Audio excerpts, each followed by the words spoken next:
A man cried from his village. The whole world heard him. That's not a pastor. That's a sign to it. In this video, Prophet Joel have spoken out about Prophet Ezekiel, the pastor based in Jos, who started raising awareness about Christian persecution in northern Nigeria. And one of the ways you know that you're a watchman is that God doesn't hide what he's doing from you. Strategic intelligence, wisdom and knowledge. A lot of people are worried about the killings that are happening, which is heartbreaking. But beyond the emotion, have you risen up to your watchtower to see what God will say about what is happening? Let me give you some wisdom that we discussed in the inner place. A man cried from his village. The whole world heard him. That's not a pastor. That's a sign to a generation. Now, the first question, if you have prophetic intelligence and you're a prophet here, the first question you will ask is, why did God leave mainstream and go and pick a man in the village? God wanted to start a revolution. He went to pick a man in Jos. What happened to us who have millions of followers? Could it be that you have a political allegiance in God's house? And because of that political allegiance, even though you love Jesus, you are an unfit vessel for this work. I now began to understand what he told me. When he told me that in this season, I don't know how long it will last. He said his eyes is upon his ministers. When my father-in-law reached out to me, I said, what's the Lord saying for this season, for the church? I told him, the Lord told me, his hand is upon the ministers.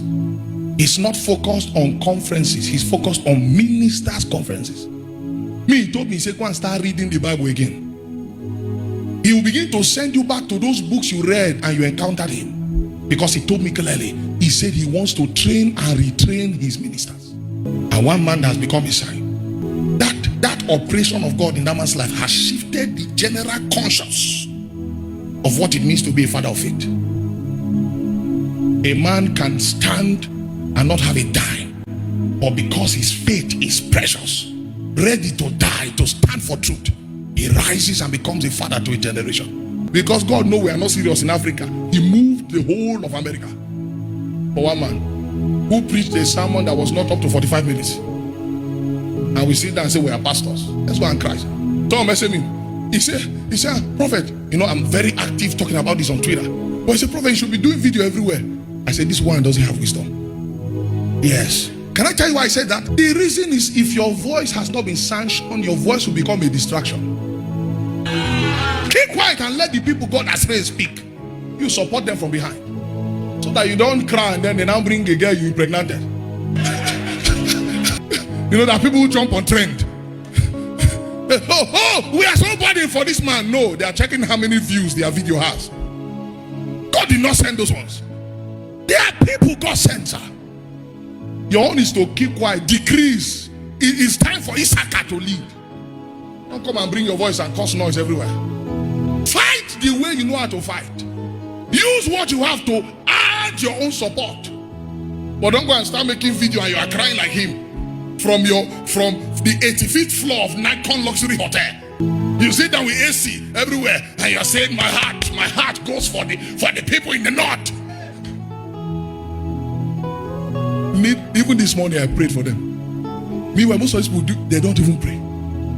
How many prophets know this intelligence I'm talking about? Where God will tell you that this man is a sign. Now this is what you should be doing. These are the messages you should be emphasizing on. This is what the church should be seeing. That why will their Lord go and pick a man in the village and ignore their massive platforms? Have they become unfit vessels for holy war? They're fighting the holy war. Even Songs of Salem, all our songs is subtly bringing the message. It's a holy war. Why do you see? If me dancing will give me the platform that I need to cry, I will dance for you. When you follow me, you will now meet a priest. They came to my village, BA. It's in Riom local government. That's Riom district. They invented chanting Allah Akbar, Allah Akbar, sporadic shooting all over the village from different angles. And this is the sound of their guns. I don't know whether it comes from, is it Iraq or Iran or anything. You hear kukum, kukum, kukum, kukum, kukum, kukum, kukum. And when they enter the village, and this is what happened. They moved. After that night, those that were able to escape helter-skelter, they were able to go and hide. Then the bonded villages, I was called. I have to take a journalist to that village the following morning because I wanted to go down there. They said, no, don't come this night. I was crying. I couldn't sleep. My wife is here with me. She know I was restless in Bukuru that time.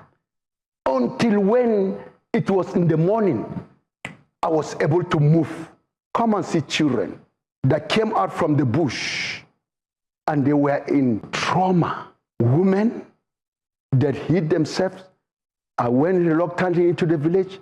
The youths that escaped, they gathered themselves and come back into the village.